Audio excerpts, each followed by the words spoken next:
Today we start combining functions, and there's a number of ways that we can do this. The first thing I want to talk about is something that's maybe a little bit of common sense, but I still want to talk about it just a minute. And that's the sum, difference, product, and quotient of functions. Some of it is just notation and understanding notation when something is written. For example, if I see, number one, f plus g of x. If you see that notation, f plus g of x, then that means we are adding the two functions together, f of x plus g of x, right? Now, wouldn't it also make sense, can't we save ourselves a whole line here and just go ahead and put a minus? Because it'd be the same thing if you're subtracting, okay? So if it would have said f minus g of x, it just means that you're taking the function f and subtracting g from it, all right? Same thing if you see this, fg of x. Well, fg means f times g, so this would be f of x times g of x. All right? And the same thing, of course, is true for a quotient. If you were to see f over g of x, then that means it is f of x, the function f, divided by the function g. All right? So one of the things you're going to be asked to do in homework is they're going to give you two functions, and then they're going to ask you to find some of these things. So let's do an example. Let's say they give you that f of x equals 2x plus 1, and g of x equals x squared plus 2x minus 1. So there's our two functions. And our first problem, we'll say this is example number 1, and here's part A. They want you to find f plus g of x. Well, if I want to find f plus g of x, then I need to add the two functions together. So I need to add 2x, I'm going to use blue, 2x plus 1 plus x squared plus 2x minus 1. And then simplify. Let's combine our like terms. There's only one x squared term, but I do have these two together, which would make plus 4x, and the 1's go away. So there's my answer. All right? So if they ask you to find f plus g of x, you just add the two together. The one that kind of results in more mistakes is if I were to do f minus g of x. And the reason that there's more mistakes there is because people forget to use the distributive property. Let's say, well, let's just do this problem. I'm going to take f, 2x plus 1, and when I subtract g, I have to subtract the whole thing in parentheses. And people try to do that in their head, and they get in a hurry, and they make very common mistakes with that because they don't do distributive property correctly. That negative right here needs to go all the way through, distributed. All right, so don't miss that. Very common mistake. So this would be 2x plus 1 minus x squared minus 2x plus 1. And then combine our like terms. So that would be negative x squared. The two x's would go away, and then plus 2. All right. Now, what if they asked you to find f plus g of 2? What would we do then?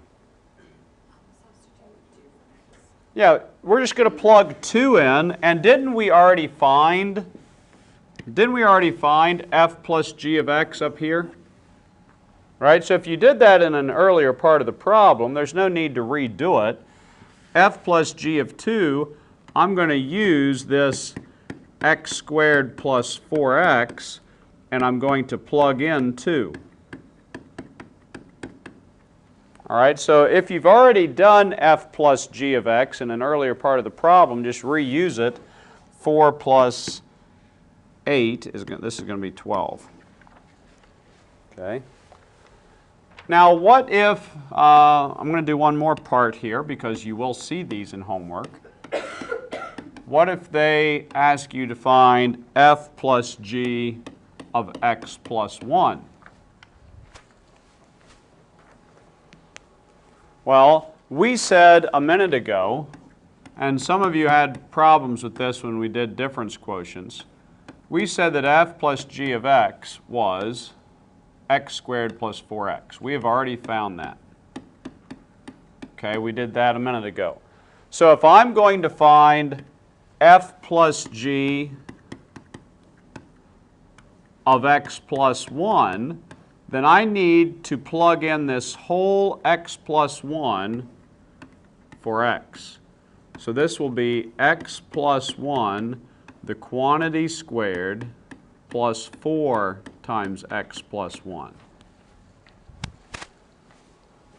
And then simplify it. And please remember that I have to use FOIL, or the square of a binomial shortcut right there. That's not x squared plus 1.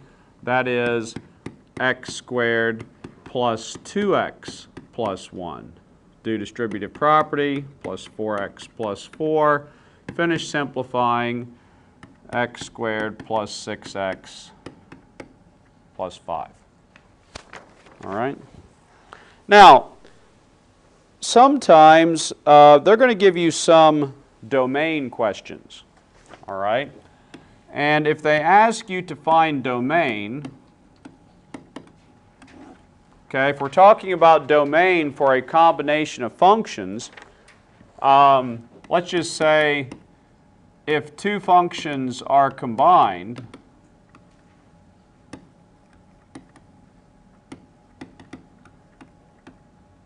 consider both domains.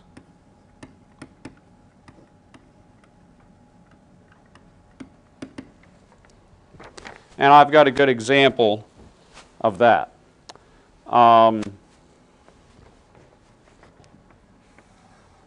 Let's say that we're just going to go right to an example.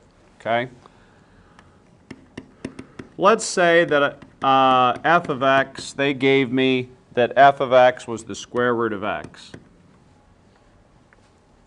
Okay? And g of x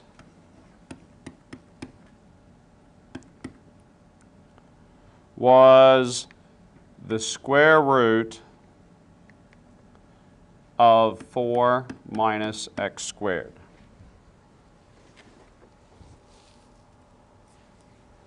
Okay? And then they said, all right, part A, find f slash g of x. And I think they actually write it that way in your book, which is why I'm writing it that way. I don't like slash fractions, but doesn't this mean f over g? Okay, so don't let that confuse you. So let's do f over g of x. Well, this is going to be the square root of x over the square root of 4 minus x squared. Now, what if they asked you to find the domain of f over g of x? That's, what we've got right there is done. I can't do anything else to that. But what if they asked you to find the domain?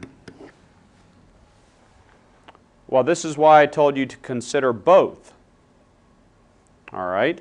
So what is the domain of the square root of x? What's the domain of it? I'm just going to put a D here. 0 to infinity, right? And I could include 0 if it's just the square root function, right? Now what's the domain of the bottom?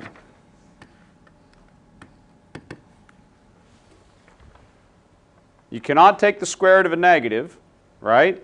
So if I put in anything bigger than what? 2, it creates a problem because 2 squared is 4. And wouldn't that also be true for negative 2, going the other direction? So the only numbers that work are the ones between negative 2 and 2, but since this is in the denominator, I can't include negative 2 and 2 because I would get a 0 in the denominator. So, if I'm going to write my final domain, I have to look at both of these.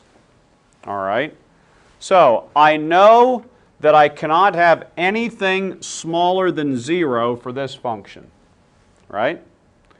And I know that I'm stuck in between negative 2 and 2 for this function. So my domain, the only things that are going to work are the ones from 0 to 2. And yes, I could include 0. Thank you. Because it is okay to put in 0. Because if I have a 0 on top, I'd have 0 divided by 4. Square root of 4. So that's fine. Yep. So there's your domain. That's what I mean by considering both. All right. So you'll have some like that tonight. Now let's talk about the composition of functions.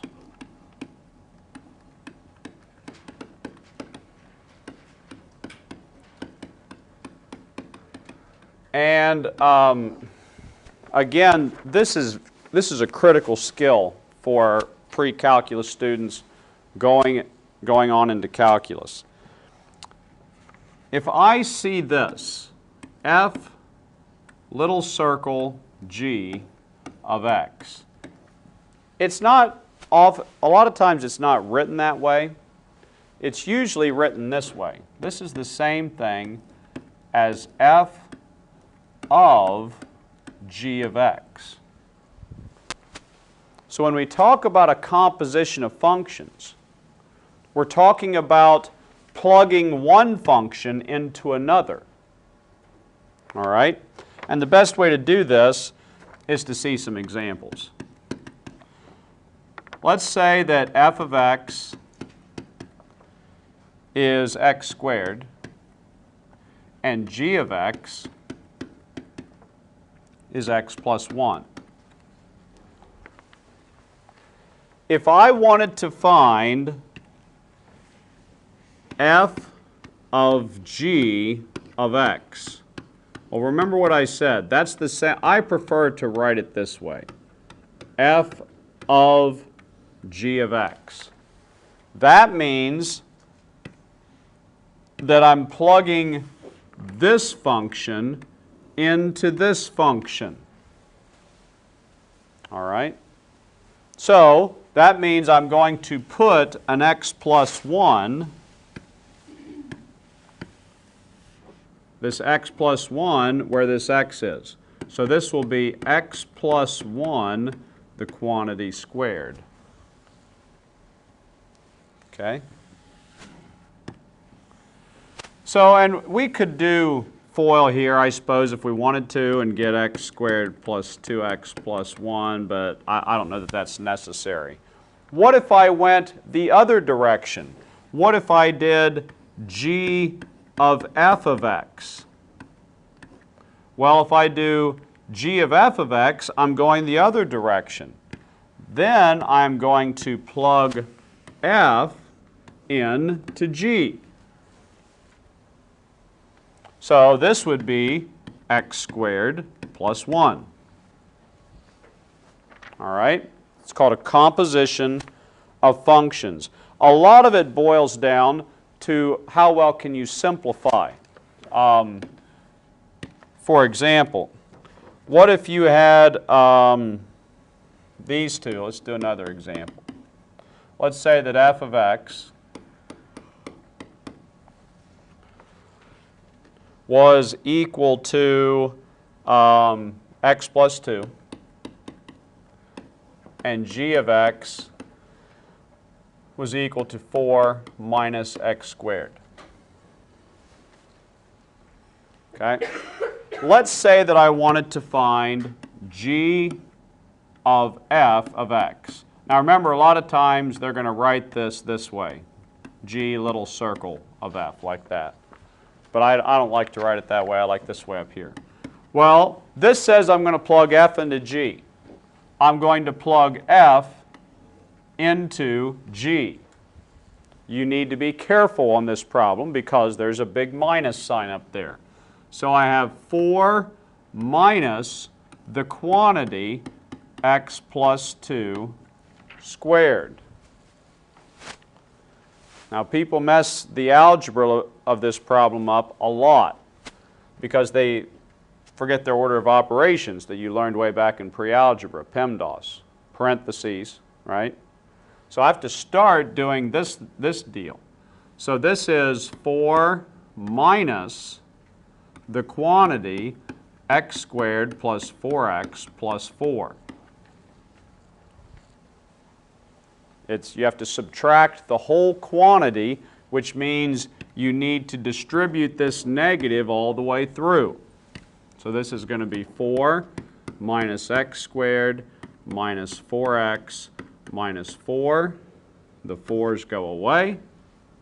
And your final answer is negative x squared minus 4x. Now, what if they asked you for the domain? In this case, because they are going to ask you some, what is the domain of g of f of x? I think somebody said it. This one's pretty easy. Don't I have two nice little functions? There's no rationals, there's no square roots. The domain is negative infinity to infinity. There's no problems on this one because I've got a linear being plugged into a quadratic. Okay? One last thing.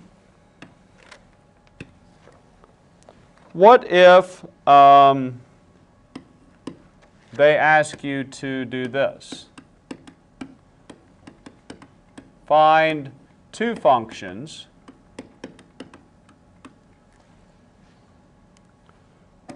f and g such that f of g of x equals h of x.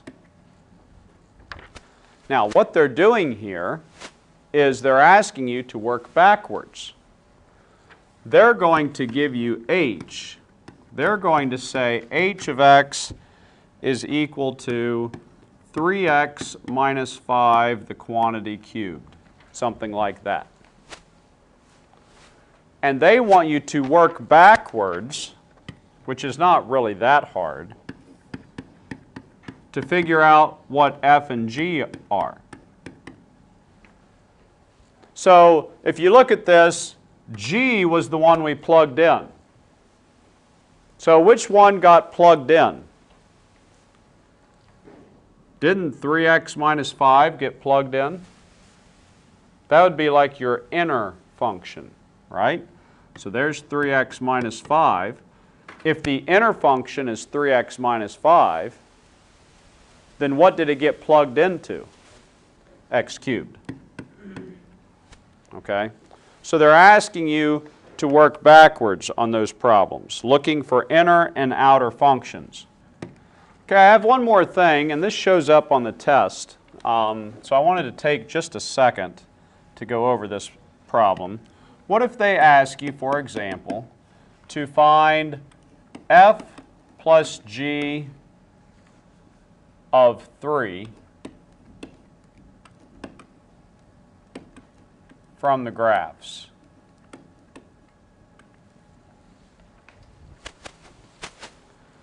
And they're going to give you two graphs. All right? They're going to give you a graph. Let's say they give you an absolute value function, and let's say that it does this. All right, here's 3, that's 2. They give you an absolute value function, and then maybe they give you a, I don't know, a linear function. Let's say that this one is f, this one is g, and they give you a linear function, and let's say that the linear function